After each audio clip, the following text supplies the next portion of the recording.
A vida é cheia de altos e baixos. É preciso saber quando subir e quando descer, dosar. 1 grama de sal é leve, mas para algumas pessoas é muito pesado. Quando consumir e quando deixar de lado? São algumas respostas que o jornalismo da RIT foi buscar nesta série de reportagens especiais. Sal, o amigo ou o inimigo oculto?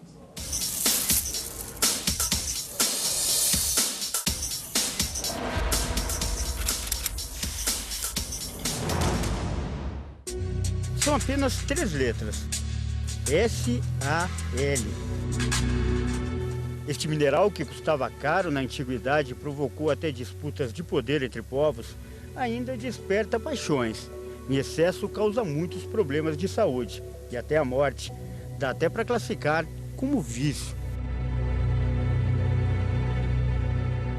Eu gosto de sentir o salzinho, mesmo sabendo que não pode. Inclusive, meus patrões, tudo é sem sal. Eles acabam acompanhando, né? Mas de vez em quando colocam pitadinha de sal. Toda a minha família tem problema com sal e eu prefiro evitar. E eu não gosto muito de comida muito salgada, eu prefiro comer salada. Até salada eu como sem sal. A receita é simples, 60% de cloreto e 40% de sódio. É o cloreto de sódio, o sal. Uma combinação perfeita, nenhum dos elementos faz mal, desde que usado na medida certa. Mas afinal, qual seria a medida certa?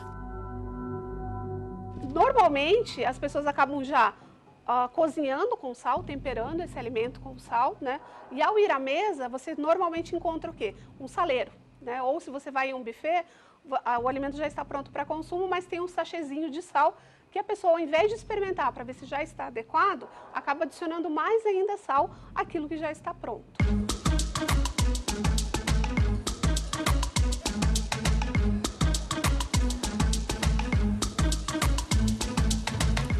Uma pesquisa feita pelo IBGE apontou que quase metade das pessoas avaliam que o consumo de sal delas é moderado e muitas vezes não percebem o exagero. Por isso agora nós vamos fazer um teste neste restaurante. Com essa superfície transparente, nós vamos ver a quantidade de sal que as pessoas vão colocar no prato. Vamos fazer um teste então? A senhora coloca essa superfície em cima e coloca o sal como a senhora fosse salgar. Isso. Era essa a quantidade? Isso. O que a senhora acha? Bastante, pouco? Eu acho bastante. É bastante, né? Tem aqui algumas boas gramas de sal. Sim, sim. A gente tá vendo aqui, ó. Você usa isso aqui de sal? Se Ou um for pouco... uma salada, dependente do que for, um pouco mais, um pouco menos. E pra sua saúde? Você acha que tem algum efeito? Faz algum mal pra sua saúde? Eu acredito que faz, viu? Que a mulher já tá reclamando, que a barriga já tá um pouco crescendo, tem que fazer academia.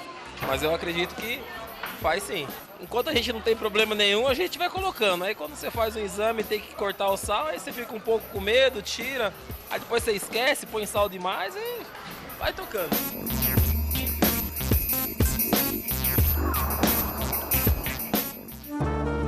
As primeiras salinas foram encontradas na China. No Egito, o sal era usado até para conservar múmias.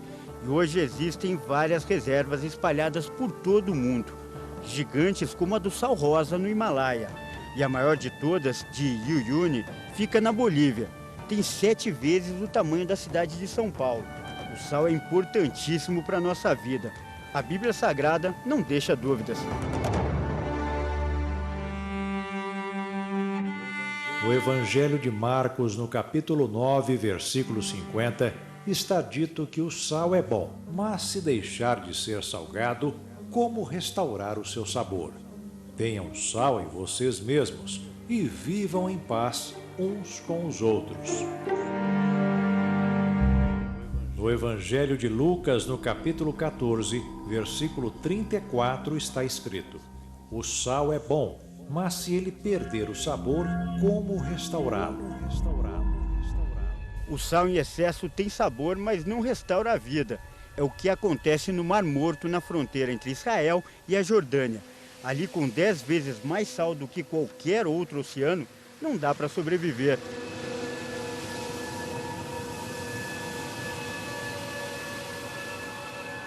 Substância tão comum nas cozinhas, o sal já foi motivo de verdadeira obsessão entre os homens. Esse produto sempre esteve ligado ao comércio e algumas cidades, inclusive, surgiram nos arredores das salinas. É o caso de Roma, onde o sal teve o seu auge. O produto era tão valioso que os soldados recebiam porções de sal. Daí, inclusive, veio a palavra salário. O sal já inspirou até roteiro de um filme de cinema. O Tempero da Vida é a história de um menino que cresceu em Istambul, na Turquia, e recebeu lições do avô, um filósofo que sabia cozinhar. O garoto, que depois se transformou em um chefe de cozinha, aprendeu que tanto a comida quanto a vida precisam de um pouquinho de sal. O que nos mantém vivos? A comida. O que torna a comida mais gostosa? O sal. O sal. Nossas vidas também precisam de sal. Tanto a comida como a vida requerem sal para se tornarem mais gostosas. O tempo passou e nem todos aprenderam o que deveriam. Basta ouvir a recomendação da Organização Mundial da Saúde. Cada pessoa deve consumir no máximo 5 gramas de sal por dia. Mas a média mundial é o dobro e no Brasil são 12 gramas. O motivo, segundo os especialistas, é cultural. Uma mudança que aconteceu de uma geração para outra. Não existia geladeira e existia necessidade de conservar os alimentos. Aí você se reporta, puxa, carne de sol. Por que carne de sol? Não tinha geladeira. Bacalhau, peixe salgado. Por quê? Não tinha geladeira. Então, quando o alimento ele era processado ou conservado com sal, por mais que você tirasse o sal, ele ia ficar um pouco mais salgado. Então você acostumou a população a comer com mais sal. Mas qual pode ser a consequência de uma vida tão salgada? É o que nós vamos ver amanhã, na segunda reportagem da série. Já pensou que ia morrer? Alguma vez? Não. Nem um pouco. Não tem medo? Não.